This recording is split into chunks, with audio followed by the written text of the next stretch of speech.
Breaking news వస్తున్న వైఎస్ఆర్సీపీకి Kurnool MP Sanjeev Kumar రాజీనామా చేశారు. ఆయన తెలుగుదేశం పార్టీలో చేరే అవకాశం ఉంది. గత ఎన్నికల్లో కర్నూలు నుంచి కోట్ల సూర్యప్రకాష్ రెడ్డిపై విజయాన్ని సాధించారు. ఈసారి టికెట్ల కసరత్తులో సీఎం జగన్ అసలు ఆయన పేరును పరిగణలోకి తీసుకోవడం లేదు. ఆలూరు నుంచి అసెంబ్లీ టికెట్ నిరాకరించబోతున్న మంత్రి గుమ్మనూరు జయరాంను కర్నూలు పార్లమెంటు నుంచి పోటీ చేయాలని సీఎం జగన్ సూచించారు. తన గురించి పట్టించుకోకపోతూ ఉండటం, కనీసం అసెంబ్లీ టికెట్ అయినా కేటాయించేందుకు ఆసక్తి చూపించకపోవడంతో ఆయన అసంతృప్తికి గురయ్యారు. దీంతో టీడీపీలో చేరాలని నిర్ణయించుకున్నట్టుగా తెలుస్తుంది. అయితే రాజీనామాకు స్పీకర్ని కలిసి సమర్పిస్తానని తెలిపారు.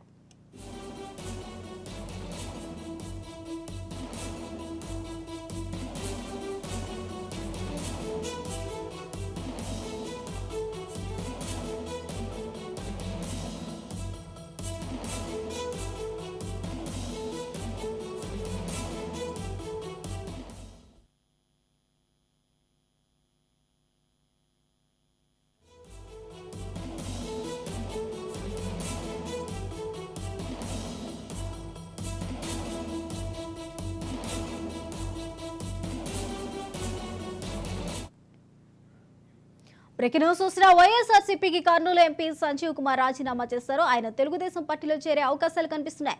ఇదే అంశానికి సంబంధించిన పూర్తి అప్డేట్స్ మా ప్రతినిధి మధు అందిస్తారు. మధు.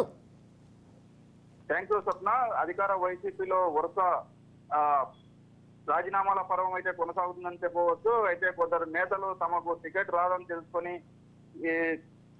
వేరే పార్టీల వైపు కూడా మొగ్గు చూపుతున్నట్లు తెలుస్తుంది. ఈ నేపథ్యంలోనే కర్నూలు ఎంపీ సంజీవ్ కుమార్ కూడా తన పార్టీకి రాజీనామా కూడా చేస్తున్నట్లు కూడా తెలుస్తుంది. అనంతరం టీడీపీలో జాయిన్ అవుతున్నట్లు కూడా సమాచారం అందుతుంది. అయితే పార్లమెంటు ఎంపీ కూడా గత 5 సంవత్సరాలుగా ఎలాంటి ఇతని పైన ఎలాంటి రాజకీయంగా కానీ ఎలాంటివి కానీ ఏమి లేవు, అయినా కూడా మార్పులు చేయడంతో ఈయన కొద్దిగా మనస్తాపానికి చెందినట్లు కూడా తెలుస్తుంది.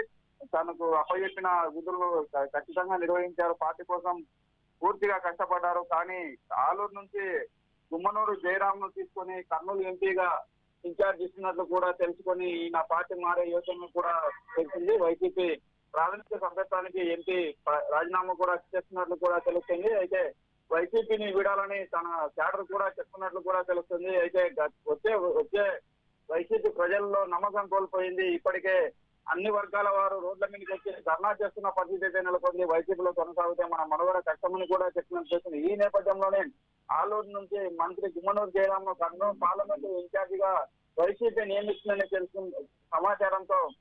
అందుతున్న సమాచారంతోనే ఈయన రాజీనామా చేస్తున్నట్లు కూడా తెలుస్తుంది. అయితే మరి కొద్ది రోజుల్లో ఈయన టీడీపీలో కూడా చేరే అవకాశం ఉంది స్వప్న.